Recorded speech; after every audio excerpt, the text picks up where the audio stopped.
D'abord, je voudrais bénir le Père pour cette opportunité et prier le Père qui vit en nous de nous disposer à recevoir sa parole. Alors, c'est un thème assez particulier qui requiert une attention particulière pour bien comprendre. Alors, je vais commencer par d'abord nous faire entrer dans la vraie mission de Jean-Baptiste. La vraie mission de Jean-Baptiste s'est révélée par Ésaïe, dans Ésaïe 40, verset 3. Ésaïe 40, verset 3. Oui, oui. Une voix crie. Oui. Préparez au désert le chemin de l'Éternel. Aplanissez dans les lieux arides une route pour notre Dieu. Donc, quand on voit déjà, on peut ne pas dire, on ne sait pas si on parle de Jean-Baptiste. Mais nous allons rapidement lire Jean 1, verset 23. Oui. Jean 1, verset 23. Moi, dit-il, je suis la voix de celui qui crie dans le désert, aplanissez le chemin du Seigneur, comme a dit Ésaïe le prophète. Donc, quand on fait le lien entre Ésaïe 40, verset 3, et Jean 1, verset 23, on sait clairement que Jean-Baptiste est envoyé en mission. Pourquoi? Pour préparer le chemin du Seigneur. Quel Seigneur? Jésus-Christ. Si vous me permettez. Oui, oui, allez-y. Oui, donc le verset Ésaïe 40, verset 3 parle bien de la prophétie que Jean-Baptiste devait accomplir, c'est ça? Exactement, exactement. Et le but de cette prophétie, c'est qu'il va préparer le chemin du Seigneur. Préparer le chemin pour Jésus-Christ. Alors, nous allons voir maintenant quel est le contenu de la mission de Jean-Baptiste. C'est dit dans 1 Jean 1, verset 6 et 8. Oui. On va lire ça, Jean 1, verset 6 à 8. Il y eut un homme. Le verset dans le groupe. Jean 1, verset 6 et 8. À 8. Oui. Il y eut un homme envoyé de Dieu. Son nom était Jean. Il vint pour servir de témoin, pour rendre témoignage à la lumière, afin que tous croient par lui. Pas en lui, hein, mais tous croient par lui. Il n'était pas la lumière, mais il a paru pour rendre témoignage à la lumière. Comprenez avec moi que la lumière ici est une personne. Qui est qui? Jésus-Christ. Il a dit, je suis la lumière du monde. Rappelez-moi bien le verset. Pardon? Le verset dont vous venez de lire tout de suite. Jean 1, verset 6 à 8. D'accord. Je reprends. Il eut un homme envoyé de Dieu. Son nom était Jean. Il vint pour servir de témoin, pour rendre témoignage à la lumière, afin que tous croient par lui. Il n'était pas la lumière, mais il parut pour rendre témoignage à la lumière. D'accord? Verset 9. Cette lumière était la véritable lumière qui, en venant dans le monde, éclaire tout homme. Donc, on parle de Jésus-Christ, qui est la lumière du monde. Jean est venu rendre témoignage à Jésus-Christ, qui est la lumière du monde. C'est la mission qui lui a été donnée depuis l'Ancien Testament. Alors, on va continuer dans le contenu de sa mission. Donc, Jean-Baptiste n'est pas la lumière. Non, il n'est pas la lumière, il a dit. Il n'est pas la lumière. Il vient rendre témoignage à la lumière. On va continuer. Luc 1, verset 76. Oui, Luc 1, verset 76. Luc 1. Verset 76. Oui. Luc 1, verset 76, rapidement. Continuons toujours à découvrir la mission de Jean-Baptiste. Ça, c'est le père de Jean-Baptiste, Zacharie, qui est rempli de cet esprit, est en train de parler ici. Oui. Zacharie, rempli de cet esprit, parle ici en ces termes.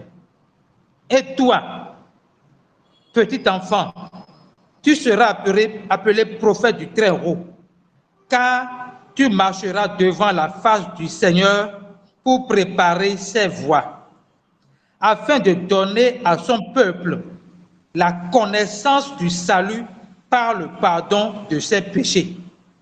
Donc, avant que Jean-Baptiste ne vienne, les gens n'avaient pas la connaissance du salut uniquement par le pardon des péchés. Mais Jean est venu révéler au peuple la connaissance du salut par le pardon des péchés. Verset 77. C'est ça qu'il est dit. Maintenant, verset 79, toujours la mission de Jean-Baptiste. Pour éclairer ceux qui sont assis dans les ténèbres et dans l'ombre de la mort, pour diriger nos pas dans le chemin de paix. Donc, Jean est là pour nous éclairer. Pour éclairer ceux qui sont assis dans les ténèbres et dans l'ombre de la mort, pour diriger nos pas dans le chemin de paix. Un verset de Ésaïe fait savoir que Jésus-Christ est le prince de la paix. Donc, diriger nos pas vers Jésus-Christ. On évolue.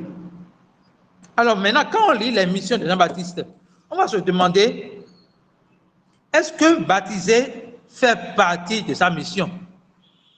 La réponse la plus évidente est non. Baptiser d'eau ne fait pas partie de la mission de Jean-Baptiste. Maintenant, pourquoi il a baptisé? Deux raisons. Deux raisons fondamentales. On va rapidement lire Jean 1, verset 26. Deux ou trois raisons. Jean 1, verset 26. Oh, Jesus. Jean 1, verset 26. Jean leur répondit, puisque les pharisiens ont aussi posé cette même question. Pourquoi baptises-tu? Jean leur répondit, moi je baptise d'eau, mais au milieu de vous, il y a quelqu'un que que vous ne connaissez pas, qui vient après moi. Je ne suis pas digne de délier la courroie de ses pieds. Donc il dit, je baptise d'eau. On est dans Jean 1, verset 26 à verset 1. Il dit, je baptise d'eau. Mais au milieu de vous, il y a quelqu'un que vous ne connaissez pas qui vient après moi. Mais qu'est-ce que celui-là viendra faire? Il va baptiser du Saint-Esprit. On va lire rapidement Jean 1, verset 29. Il est également venu pour... Oh là là. Lisons d'abord Jean 1, verset 31. Jean 1, verset 31. Je ne le connaissais pas. Jean ne connaissait pas, Jean-Baptiste ne connaissait pas Jésus-Christ. Maintenant, il ne le connaissait pas, il dit, je ne le connaissais pas. Mais c'est afin que soit manifesté à Israël que je suis venu baptiser d'eau. Il ne connaissait pas Jésus-Christ, selon le verset ici. Mais afin que Christ soit manifesté à Israël, Jean est venu baptiser d'eau. Jean rendit dans ce témoignage. J'ai vu l'Esprit descendre sur lui comme une colombe et s'arrêter sur lui.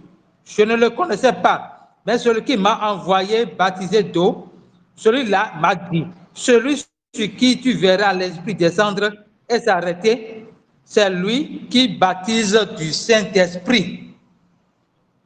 Celui sur qui tu verras l'Esprit descendre et s'arrêter, c'est lui qui baptise du Saint-Esprit. Maintenant, je veux clarifier quelque chose. Ce que Jean-Baptiste a vu, c'est une vision. Ce n'est pas avec les yeux naturels qu'il a vu l'Esprit descendre sur Jésus-Christ. La preuve est qu'en dehors de lui qu'il a vu, personne d'autre l'a vu. C'est une vision. Il a vu l'Esprit descendre sur Jésus-Christ et cette vision lui atteste que c'est Jésus-Christ qui va baptiser de quoi? Du Saint-Esprit et non d'eau. Continuons. Oui. Dans la mission de Jean-Baptiste, l'autre mission de Jean-Baptiste, c'est de révéler aux gens la personne qui va ôter le péché du monde. On a dit que Jean-Baptiste est venu dans Luc 1, 76 pour donner la connaissance du salut par le pardon des péchés.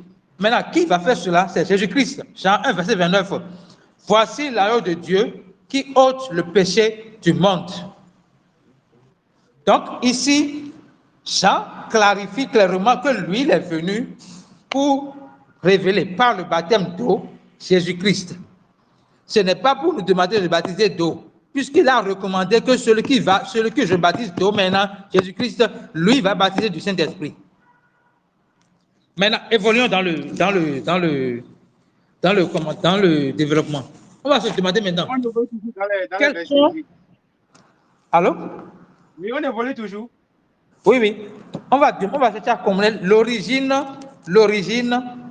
du mot baptisé, du verbe baptisé en grec.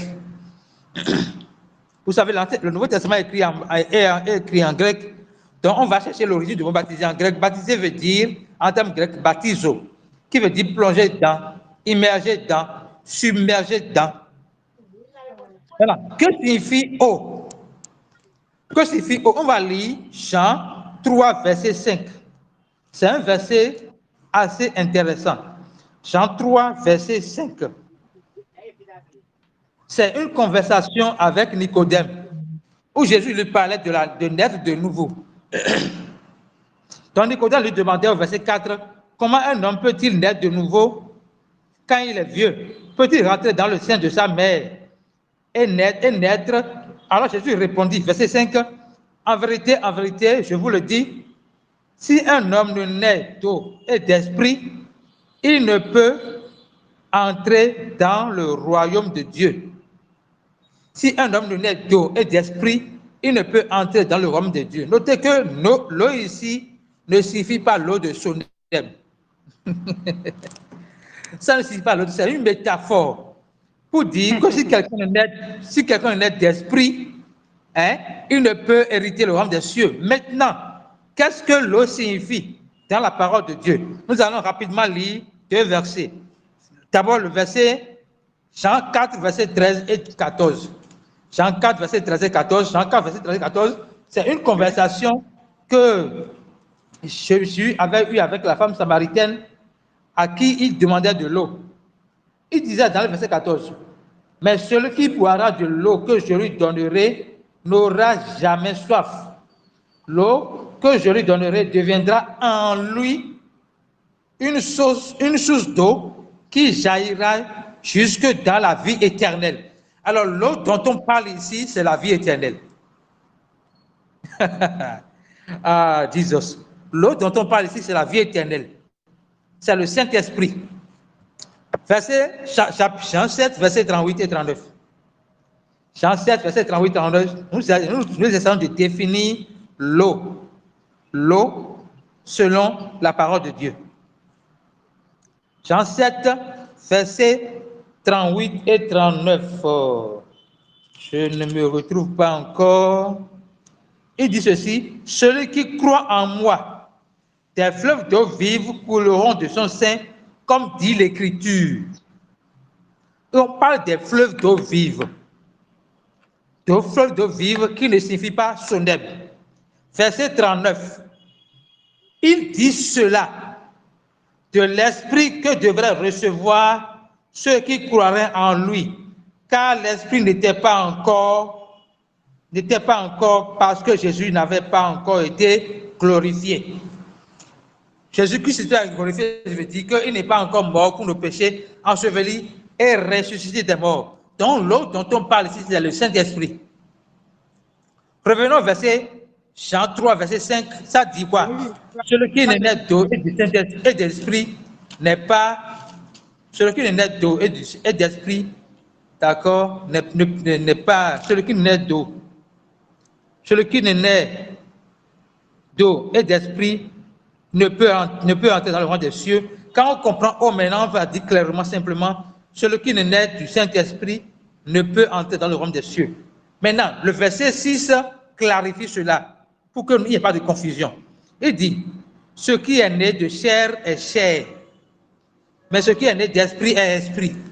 Il n'a pas dit ce qui est né d'eau est d'eau. Est-ce que vous suivez? Il n'a pas dit ce qui est né d'eau est d'eau. Il a dit ce qui est né d'esprit est esprit. Parce que la parole, dans la parole, c'est que eau égale à esprit. Continuons. Maintenant, on va se demander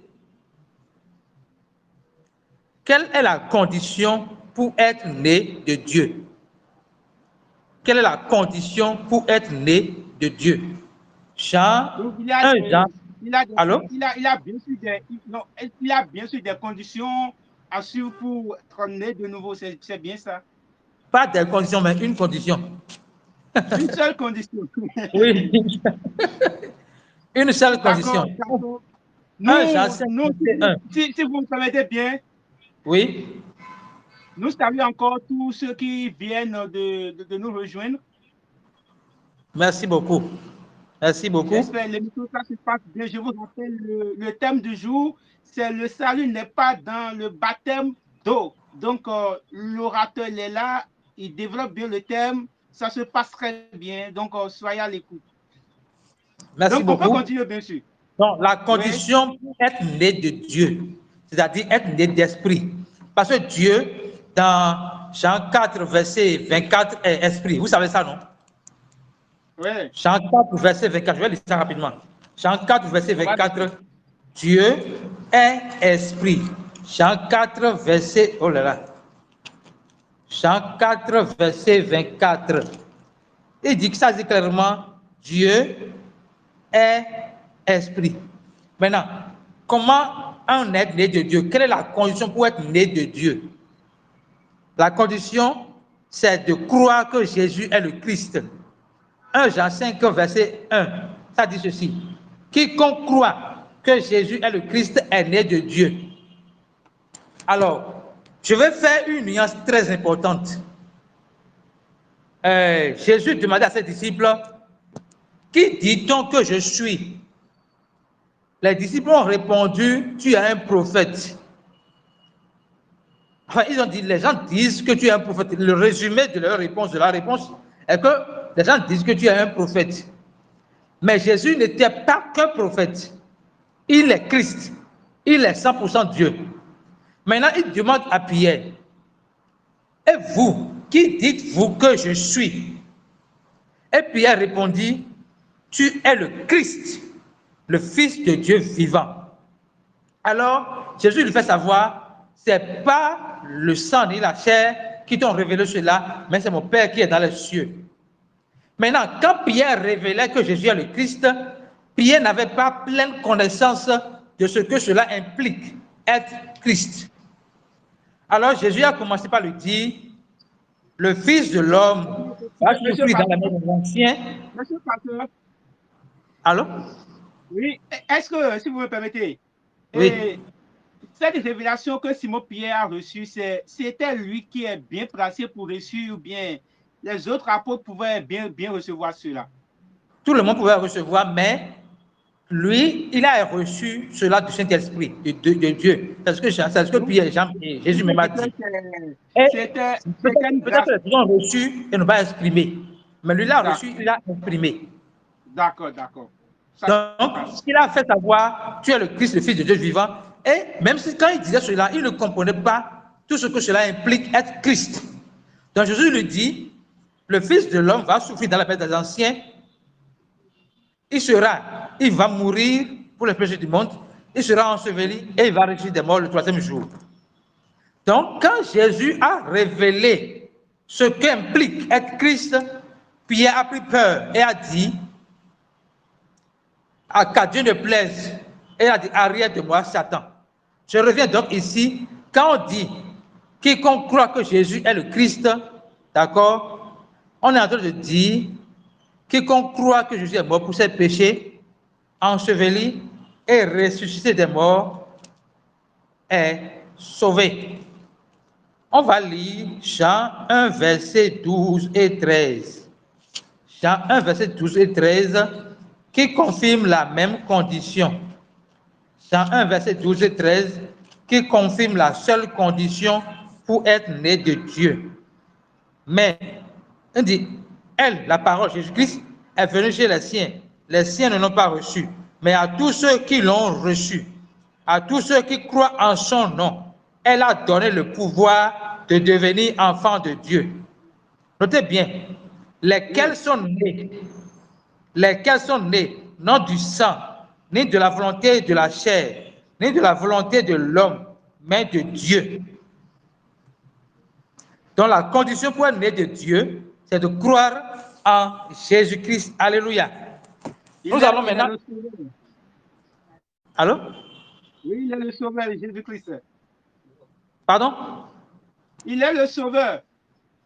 Voilà, il est le sauveur. Il faut croire en lui pour être sauvé. Maintenant, nous allons voir les différents types de baptême, d'accord, dans l'Ancien Testament comme dans la nouvelle.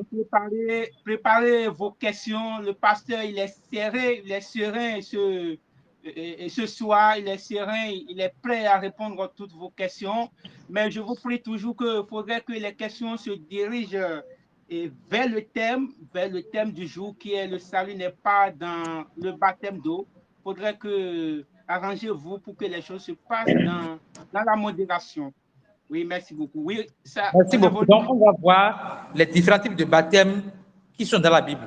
Donc, il y a 3 baptêmes qui sont ce qu'on a vu. Baptême avant la mort de Jésus pour nos péchés, sur la résurrection. Donc, il y a 3 baptêmes. On va lire le baptême de Moïse. 1 Corinthiens 10, 2. 1 Corinthiens 10, 2. 1 Corinthiens 10, 2. 1 Corinthiens 10, verset 2, baptême de Moïse. J'y suis. 1 Corinthiens 10, verset 2. Ça dit ceci. Frère, je vais lire à partir du verset 1. Frère, je ne veux pas que vous ignoriez que nos pères ont tous été sous la nuée et qu'ils sont tous passés au travers de la mer. Qu'ils ont été tous baptisés en Moïse dans la nuée et dans la mer. Donc, on parle ici de baptiser en Moïse. D'accord? Ce baptême ne concerne pas le croyant, celui qui croit que Jésus est mort pour ses péchés, enseveli et ressuscité pour la justification. Deuxième baptême, 1 Pierre, baptême de Noé. 1 Pierre 3, versets 20 et 22. 1 Pierre 3, versets 20 et 22. 1 Pierre 3, versets 20 et 22. 1 Pierre 3, versets 20 et 22, rapidement. Et on dit qui autrefois étaient des incrédules lorsque la patience de Dieu se prolongeait au jour de Noé, pendant la construction de l'arche, dans laquelle un petit nombre de personnes, c'est-à-dire 8, furent sauvées au travers de l'eau. Verset 21. Cette eau était une figure du baptême, qui n'est pas la purification des souillures du corps, mais l'engagement d'une bonne conscience envers Dieu, qui maintenant vous sauve, vous aussi, par la résurrection de Jésus-Christ. Comment on est sauvé maintenant? Par la résurrection de Jésus-Christ d'entre les morts. Troisième baptême, qui ne nous concerne pas toujours, c'est le baptême de Jean. Acte. Monsieur le pasteur. Oui. Tous ces types de baptêmes dont vous venez de citer, si quelqu'un reçoit cela aujourd'hui, il n'aura pas la vie éternelle.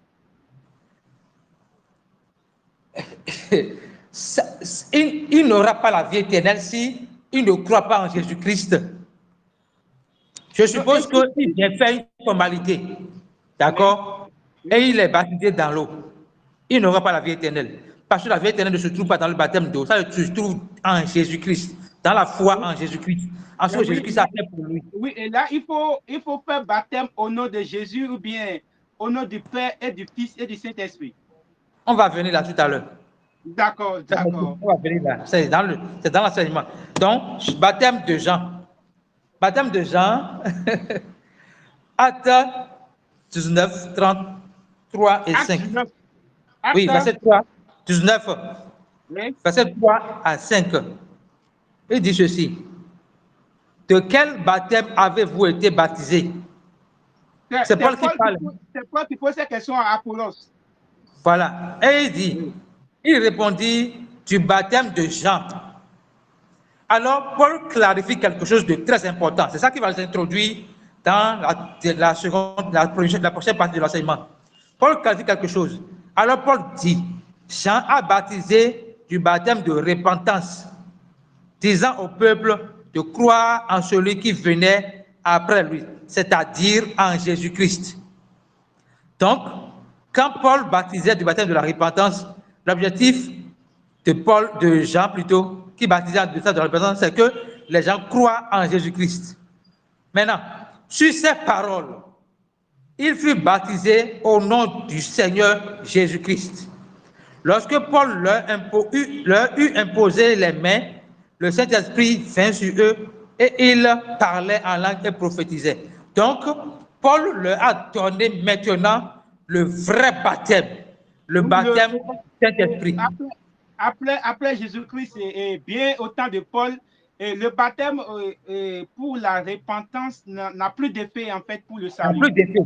Le vrai baptême, c'est le baptême du Saint-Esprit. D'accord. Et le premier don qu'on a après ce baptême, c'est le parler en langue. On va peut-être en parler après. Maintenant, allons maintenant dans comment être baptisé du Saint-Esprit. C'est, disons, l'avant-dernière partie de mon enseignement. Je vais presque finir alors. Comment être baptisé du Saint-Esprit? C'est uniquement par la foi dans l'œuvre salvatrice accomplie par Jésus-Christ. On va lire Tite 3, verset 5. C'est un chapitre, c'est un livre que les gens ne lisent pas beaucoup. Hein? Tite 3, verset 5. Les gens ne lisent pas cela. Pardon? Les gens ne lisent pas cela. Tite 3. Ah, c'est un livre que les gens ne lisent pas beaucoup, je disais quoi. D'accord. Verset 5. Il nous a sauvés, non à cause des œuvres de justice que nous aurions faites. Allô? Allô? Il y a un homme un grand savant qui demande que vous plaquez le verset dont vous venez de lire dans le groupe. Je ne sais pas si vous avez... Malheureusement, je n'ai pas le temps de crier, de parler en même temps. Donc, je vais dire le verset. C'est Tite 3, verset 5. D'accord. Alors, il nous a sauvés, non à cause des œuvres de justice que nous aurions faites, mais selon sa miséricorde, par le baptême de la régénération et du renouvellement du Saint-Esprit. Vous voyez ça? Oui. Par le baptême de régénération, c'est-à-dire du renouvellement du Saint-Esprit. Ça, c'est Tite 3, verset 5.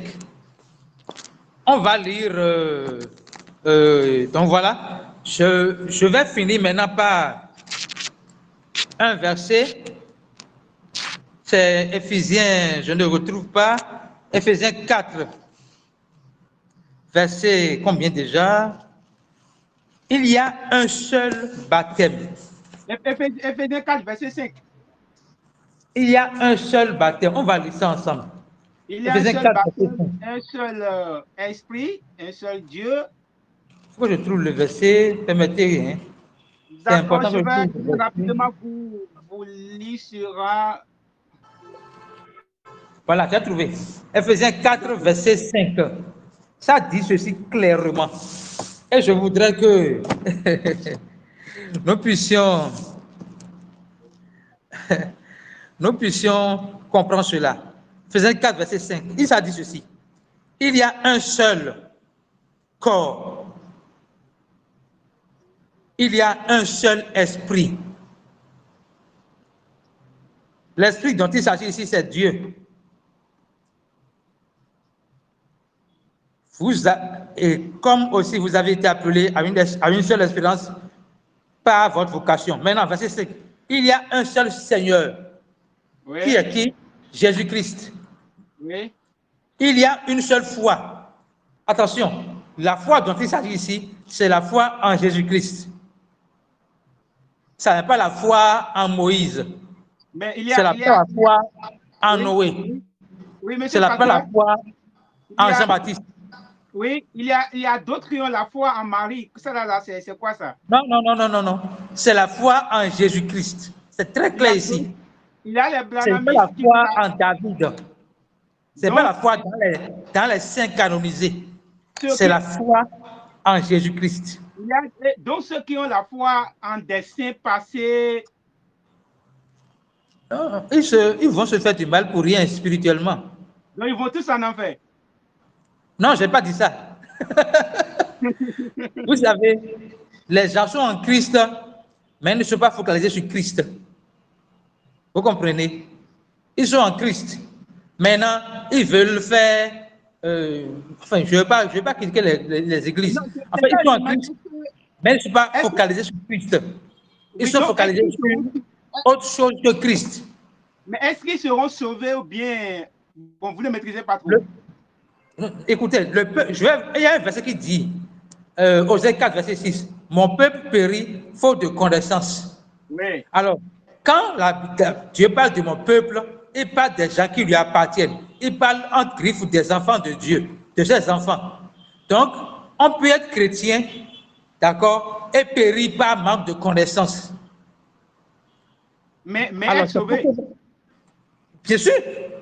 D'accord. Bien sûr. On peut être sauvé. Je vous ai dit la fois passée que les gens sont sauvés, mais ne savent pas qu'ils sont sauvés. Ils sont sauvés, mais ils continuent d'acheter leur salut tous les jours. Ils ne maîtrisent pas, ils ne maîtrisent pas. Ils ne savent pas qu'ils sont sauvés. Donc, on leur fait acheter leur salut tous les jours. On leur fait mériter leur salut tous les jours. Alors qu'ils sont sauvés. Et ils ne savent pas. Parce qu'ils ont cru en Jésus-Christ, ils sont sauvés. C'est important. Hein? Mais si vous me permettez. Hein? Oui, allez-y. Bon, en tout cas, je ne suis pas là pour... Je suis là pour la bonne conduite des choses, mais il y a dans certaines organisations, là, chez certains chrétiens, bon, on adore les saints devant tout ça. Bon. Pardon? Pardon? Pardon? Pardon? Je ne vous ai pas reçu. Je disais tantôt, en tout cas, je ne suis pas là nous sommes là pour une bonne organisation des choses. Donc, il y a certaines organisations, bon, je vais dire certaines églises, bien sûr, en tout cas, le nom, bon, on met des saints, et puis on a la foi en beaucoup de choses, tout ça là. Oui, je veux pas être, je ne suis pas venu pour juger, mais je veux dire, je suppose que dans une communauté, hein, ils croient en Jésus-Christ, d'accord, et ils ont, je sais pas, je ne veux pas donner les noms, enfin, et ils croient en Jésus-Christ, mais ils mettent leur foi dans plusieurs autres choses pour juste avoir la quiétude sur cette terre, d'accord. Ce que je vois, la lecture que je fais, est qu'ils sont en Christ, mais ne connaissent pas Christ. Jésus a dit, vous connaîtrez la vérité et la vérité vous affranchira. Donc, on peut être en Christ sans être affranchi de certaines choses. Vous comprenez ce que je dis? On peut être en Christ et être affranchi de certaines choses. Donc, le combat de l'Église aujourd'hui, c'est que le monde entier parvienne à la connaissance de la vérité. Je pense que 1 Timothée 2,4 a fait savoir cela clairement. Est-ce que je peux voir ça? C'est bon. 1 Timothée 2,4. 1 Timothée 2, verset 4. Bonsoir. 1 Timothée 2, verset 4. 1 Timothée 2, verset 4. Je ne vois pas. Oui, j'ai vu. 1 Timothée 2, verset 4. On va lire la page de verset 3. 1 Timothée 2, verset 3. On dit, cela est bon et agréable devant Dieu, notre Sauveur, qui veut que tous les hommes soient sauvés et parviennent à la connaissance de la vérité. Donc, le cœur de Dieu, c'est que les gens soient sauvés, mais pas que ça, qu'ils parviennent à la connaissance de la vérité. Donc, on peut être sauvé et ne pas parvenir à la connaissance de la vérité. Or, Jésus-Christ a dit, vous connaissez la vérité et la vérité vous affranchira. C'est Jean 8, 32. Jean 8, 32, exactement. Donc, c'est clair qu'on peut être connaître la vérité, qu'on peut... c'est clair qu'on peut être en Christ et être ignorant. Être ignorant. Ça ne veut pas dire qu'on n'est pas sauvé. On est sauvé, mais on est ignorant. Dans votre développement, vous avez dit que des gens sont sauvés, mais ils ne savent pas et ils cherchent encore le salut ailleurs et ils se gênent encore, tout ça. Donc, le monsieur Kouakou demande de savoir, sa question, elle est celle-ci. Elle dit, comment on est sauvé? Comment ils sont sauvés? Ils ne savent pas. C'est bien sûr sa question. Ok. La manière dont ils sont sauvés, c'est révélé dans 1 Jean 5, verset 13. On avait lu ça, va passer. On va relire ça. 1 Jean 5, verset 13. 1 Jean 5, verset 13. Il dit, je vais lire à partir du verset 11. Et voici ce témoignage. C'est que Dieu vous a donné la vie éternelle. Et que cette vie se trouve dans son Fils. Donc la vie éternelle se trouve en Jésus-Christ. Hein? La vie éternelle ne se trouve pas dans un autre homme que Jésus-Christ. La vie éternelle ne se trouve pas dans les saints. La vie éternelle ne se trouve pas dans les œuvres de la loi. La vie éternelle ne se trouve pas dans les pratiques traditionnelles. Ça se trouve en Jésus-Christ. Verset 12. Celui qui a le Fils a la vie. Celui qui n'a pas le Fils n'a pas la vie. Le Fils ici, c'est Jésus-Christ. Verset 13. Là, vous allez voir que les gens ont la vie, mais ne le savent pas. Je vous ai écrit ces choses afin que vous sachiez que vous avez la vie éternelle. Vous qui croyez au nom du Fils de Dieu. Alors, quel est le message qu'il faut comprendre ici? Si Jean écrit pour dire, afin que vous sachiez, c'est qu'il s'est rendu compte qu'ils ne savent pas qu'ils ont la vie éternelle. Ou comment ils ont la vie éternelle. Donc, il leur rappelle qu'ils ont la vie éternelle par la foi en Jésus-Christ. Maintenant, je disais que les gens ont la vie éternelle, mais continuent de chercher à mériter la vie éternelle. Exemple très simple. Tu as un problème de santé, tu vas chez ton pasteur et il te dit non, je ne vais pas te santé. La vie éternelle. Il dit, si vous voulez être sauvé, vous devez donner la dîme. Vous devez payer la dîme. Si vous ne payez pas la dîme, vous n'irez en enfer. Et les gens commencent à payer dîme. Parce qu'ils ne savent pas qu'ils sont sauvés. Ils peuvent donner dîme par gratitude, comme l'a fait Abraham. D'accord? Mais payer pour être sauvé, c'est acheter le salut. Ça veut dire qu'ils ne savent pas. Ils ne savent pas que... Allô? Monsieur Ali? Oui? Je dis, ces pasteurs qui mettent dîme devant, ils savent bien cela ou bien c'est juste pour avoir leur gain, tout ça? Il y a deux hypothèses. Soit c'est l'ignorance, soit c'est le ventre. D'accord. Mais moi, je parle maintenant aux chrétiens. Moi, je parle aux chrétiens. Si un chrétien ne va payer dîme, pas peur d'aller en enfer, alors qu'il est chrétien, c'est qu'il est sauvé et il continue d'acheter le salut. Donc, sans dîme, on peut être sauvé, bien sûr. Bien sûr, parce que le salut se trouve en Jésus-Christ. Et Jésus-Christ est en eux. Maintenant, Jésus-Christ en eux n'est pas suffisant. Ils vont payer.